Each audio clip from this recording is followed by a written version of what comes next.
Assalamualaikum warahmatullahi wabarakatuh. Apa kabar anak-anak? Sudah siap belajar? Yuk, sebelum belajar, berdoa terlebih dahulu ya.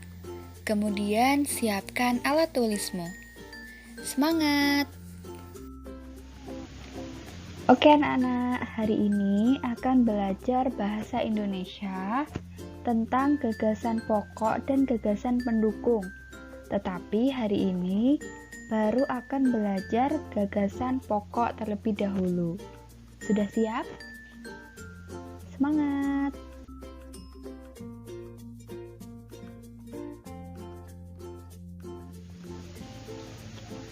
Sebelum belajar apa itu gagasan pokok, anak-anak perlu tahu dulu bahwa sebuah bacaan itu umumnya terdiri dari kumpulan paragraf. Nah, paragraf adalah gabungan dari beberapa kalimat.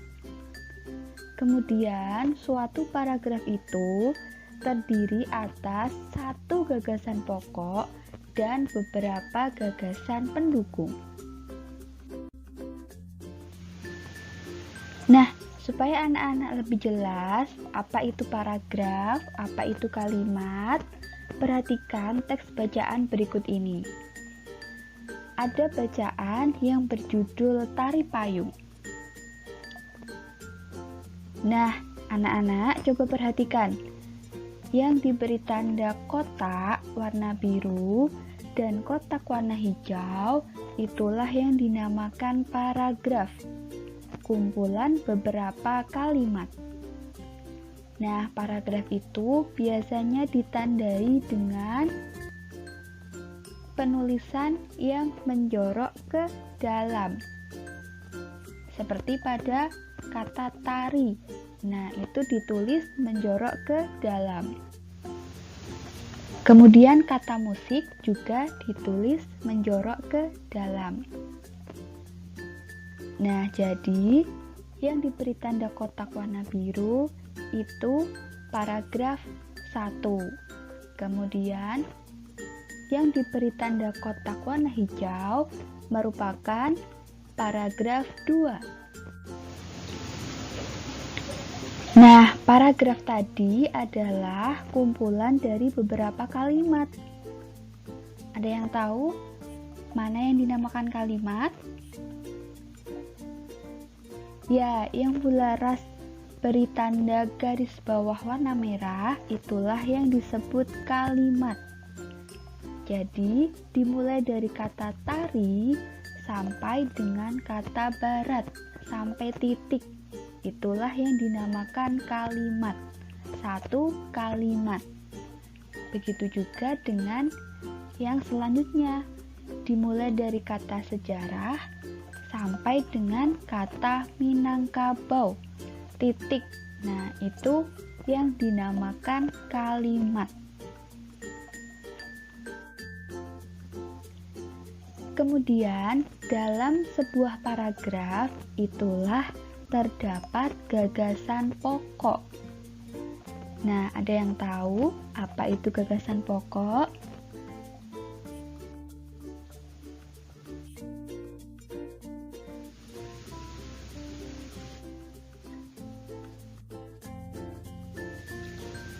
Gagasan pokok merupakan suatu ide utama yang dibahas dalam suatu bacaan, baik berupa kalimat inti maupun pokok paragraf.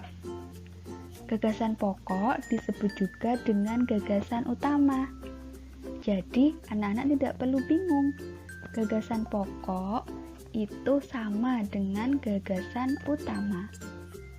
Nah, gagasan pokok terdapat dalam kalimat inti atau kalimat utama yang biasanya terletak pada bagian awal atau bagian akhir paragraf.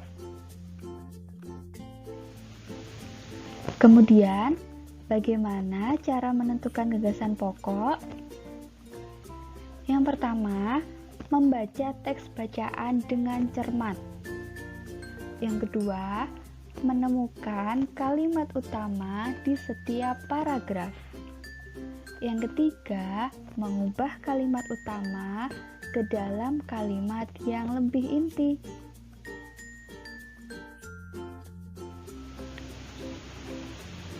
Baik, supaya lebih paham, mari langsung berlatih untuk menentukan gagasan pokok dalam sebuah paragraf. Langkah yang pertama yaitu membaca teks bacaan dengan cermat. Yuk kita baca bersama-sama.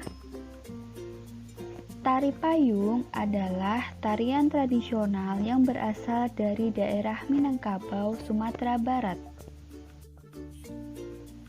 Sejarah tari payung tidak dapat terlepas dari kebudayaan suku Minangkabau. Beberapa suku yang ada di daerah ini adalah suku Koto, Bodi, Piliang, dan Caniago. Dulunya, tari payung ini merupakan sebuah ritual yang sering dilakukan di setiap acara adat suku-suku tersebut. Baik, sekarang coba diperhatikan. Ini adalah satu paragraf. Nah, dalam satu paragraf ini terdapat berapa kalimat anak-anak? Ya, ada 4 kalimat.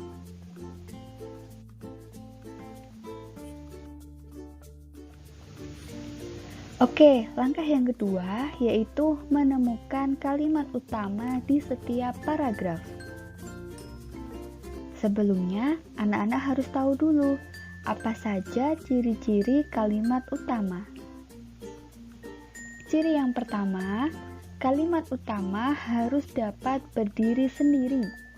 Artinya, kalimat itu tidak ada kata ini, itu, tersebut, di samping, sementara itu. Ciri yang kedua, kalimat utama bermakna umum. Artinya, kalimat utama dapat dijelaskan kalimat-kalimat lain.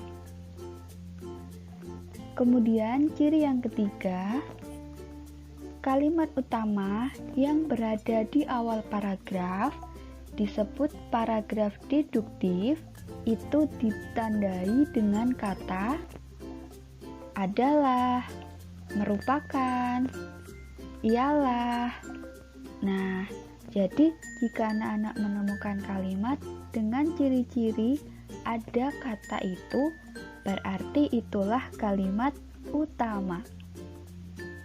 Kemudian, kalimat utama yang berada di akhir paragraf disebut paragraf induktif, itu ditandai dengan kata oleh karena itu, dengan demikian, jadi. Nah, jika anak-anak menemukan kalimat di akhir paragraf dengan ciri-ciri ketiga kata tersebut, itulah yang merupakan kalimat utama. Nah, supaya lebih jelas, sekarang anak-anak berlatih menemukan kalimat utama pada paragraf berikut ini. Coba anak-anak perhatikan, paragraf ini terdiri dari berapa kalimat? Ya, terdiri atas 4 kalimat. Oke, sekarang kita perhatikan masing-masing kalimat. Dari kalimat yang pertama, tari payung adalah tarian tradisional yang berasal dari daerah Minangkabau, Sumatera Barat. Nah, apakah anak-anak menemukan ciri-ciri kalimat utama? Ya, di kalimat pertama ini ditemukan ada kata adalah. Nah, kata adalah ini tadi merupakan salah satu ciri-ciri dari kalimat utama. Oke, jadi kalimat pertama kita simpan dulu sebagai kalimat utama. Sekarang kita lihat kalimat yang nomor 2. Sejarah tari payung tidak dapat terlepas dari kebudayaan suku Minangkabau. Nah, di kalimat yang kedua ini terdapat kata yang sama dengan di kalimat yang pertama. Nah, yaitu kata tari payung. Artinya, kalimat yang kedua ini menjelaskan kalimat yang pertama. Nah, jadi kalimat yang kedua ini bukan kalimat utama. Selanjutnya, kalimat yang ketiga. Beberapa suku yang ada di daerah ini adalah suku Koto, Bodi, Piliang, dan Caniago. Nah, kalimat yang ketiga ini ditandai dengan kata ini. Nah, kalimat utama tadi ciri-cirinya tidak terdapat kata ini. Nah, berarti kalimat yang ketiga ini bukan kalimat utama karena terdapat kata ini yang artinya menjelaskan kalimat yang sebelumnya. Yang terakhir, kalimat nomor 4. Kalimat keempat. Dulunya, tari payung ini merupakan sebuah ritual yang sering dilakukan di setiap acara adat suku-suku tersebut. Oke, anak-anak bisa menemukan? Ya, di kalimat keempat ini juga ditandai dengan kata ini. Nah, di kalimat utama tidak ada kata ini, itu, dan tersebut. Nah, jadi di kalimat keempat ini juga bukan merupakan kalimat utama karena terdapat kata ini dan juga di akhir kalimat terdapat kata tersebut. Nah, jadi bukan merupakan kalimat utama. Baik, jadi kita sudah menemukan kalimat utamanya itu adalah kalimat yang keberapa? Iya, jadi kalimat utama terletak pada kalimat ke-1, yaitu tari payung adalah tarian tradisional yang berasal dari daerah Minangkabau, Sumatera Barat.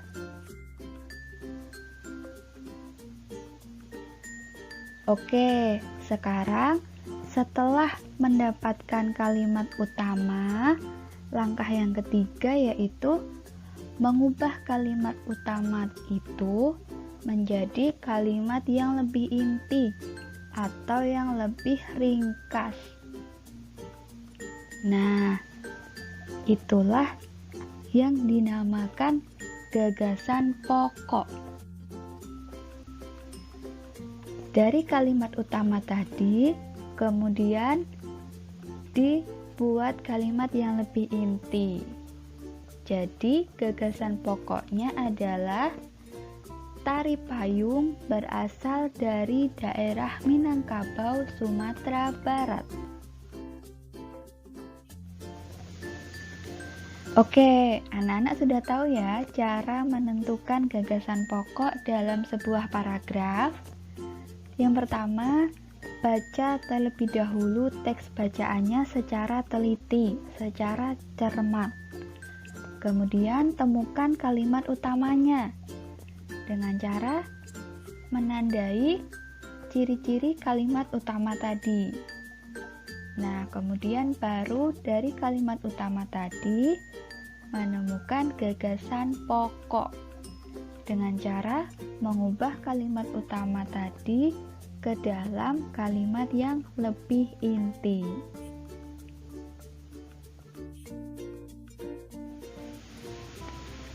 Baik anak-anak, sampai di sini dulu pembelajaran hari ini. Sampai jumpa di pembelajaran berikutnya. Tetap semangat dan selalu jaga kesehatan. Sampai jumpa. Terima kasih. Wassalamualaikum warahmatullahi wabarakatuh.